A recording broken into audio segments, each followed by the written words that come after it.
ഇന്നേ ദിവസം അറിയാം നിനക്ക് പൈസ വാങ്ങാൻ കാണിച്ച മെടുക്ക് തരാനും കാണിക്കണം. ചേട്ടാ പ്ലീസ് ഇവിടെ വെച്ചൊരു പ്രശ്നം ഉണ്ടാക്കരുത്.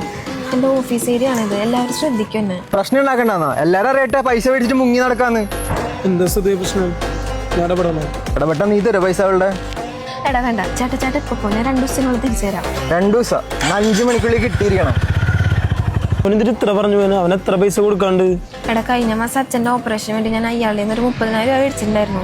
ഈ മാസം തന്നെ തിരിച്ചു കൊടുക്കാന്നാണ് വിചാരിച്ചിട്ടുണ്ടായിരുന്നത്. പക്ഷെ ചില പ്രശ്നങ്ങൾ വന്നാലും എനിക്കത് കൊടുക്കാൻ പറ്റില്ല. ഫണ്ടിന്റെ കാര്യം നടിച്ച് നീ ടെൻഷൻ ഉണ്ടോ? അത് ഞാൻ അറേഞ്ച് ചെയ്ത് തരാം. നീ നിന്റെ ബാങ്ക് ഡീറ്റെയിൽസ് ആയിട്ട് വന്നാൽ മതി. എടാ അത് നിനക്കൊരു ബുദ്ധിമുട്ടാവില്ലേ? ഇപ്പോഴത്തെ ആവശ്യം ആദ്യം നടക്കട്ടെ. നീ ഞാൻ പറഞ്ഞ സാധനം കൊണ്ടുപോവാ. നീ എന്താ തപ്പണേ? എന്റെ ATM കാർഡ് കണ്ട നീ? എന്തിനാ ഇപ്പൊ പെട്ടെന്ന് ATM കാർഡ്?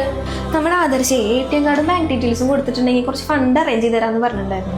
ആദർശ ആ ഫുൾ ഉടായ്പ. വല്ല സൈബർ ഫ്രോഡ് ചെയ്ത പൈസ നിന്റെ അക്കൗണ്ടിൽ വിട്ടുണ്ടാവുക. അതിന് മുഴുവൻ ഉത്തരവാദിത്വം നിനക്കാം.